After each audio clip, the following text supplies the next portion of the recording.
right, fam, let's get started. So, here are the ingredients for today.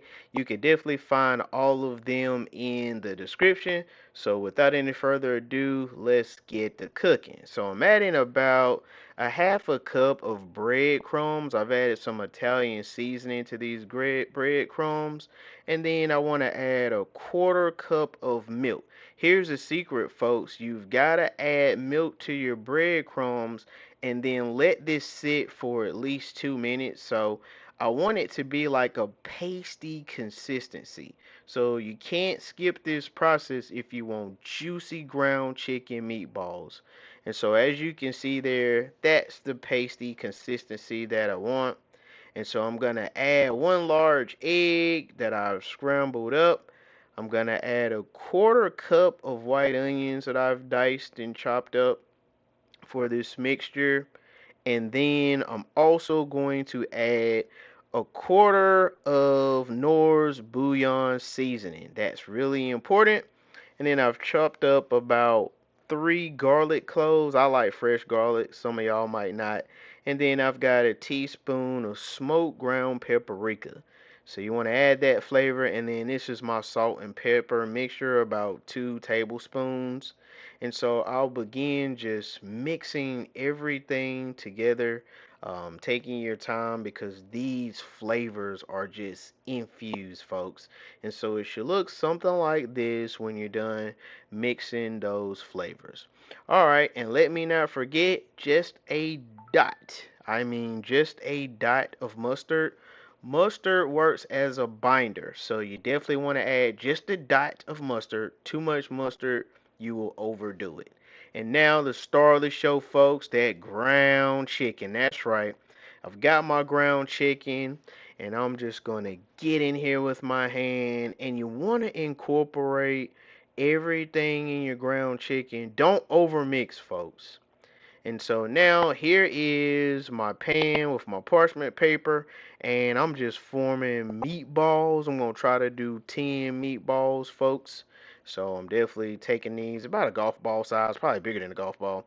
But there are those meatballs, and I'm going to get this in the oven, 400 degrees for about 18 minutes. So I've got you at my pot.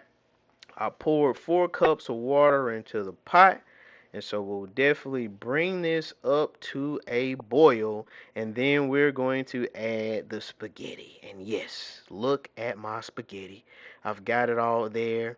I've got it down in the pot really, really well. And so my spaghetti is going to cook covered up for about 12 minutes, folks. And look, bam, there it is. That spaghetti's been cooking 12 minutes. It should look al dente just like this. Also, folks, our meatballs are ready. They've cooked for 18 minutes, 400 degrees, and now it's time to get you to that pan because we got to start making this marinara sauce. So I take my marinara sauce, I pour it in my pan, and as you can see, look at it, it's just jumping. It's just jumping. Oh my goodness. So I've added some water to kind of calm it down. You calm down, marinara sauce. And then I'm going to start adding a little bit of Worcestershire sauce, about a teaspoon of Worcestershire sauce. And then I'll also add a couple of shakes of oregano. I love that oregano flavor. It gives it that kind of like Italian taste. And then I'm going to take my whisk and you just mix it all together here, folks. Again, make love to your food. And that's it. It looks really good. All right, so I'm going to add those meatballs back to this sauce. We've got all of our meatballs here, and then I've got to get every meatball some marinara sauce. So I'm just taking this as quickly as I can. I'm trying to go as fast as I can, folks. Just taking that marinara and just dumping it all on top of these meatballs because everything needs to get some love. And this will sit in the sauce probably for about a minute. And so I think this looks just about good. Let's get it plated up. Bam, there's that first meatball. Boom, there are the rest of the meatballs. And folks, I'm adding pepper. YouTube family, if you have not hit that like and subscribe button, what are you waiting for, folks? Hit the like and subscribe button. YouTube, this plate is ready for you. Perfect meal. It only took about 50 minutes or so. So again, This is Chef Timmy Jay bringing you ground chicken meatballs, a meal that all of you can do really simple and easy. Hope to see you again on the next.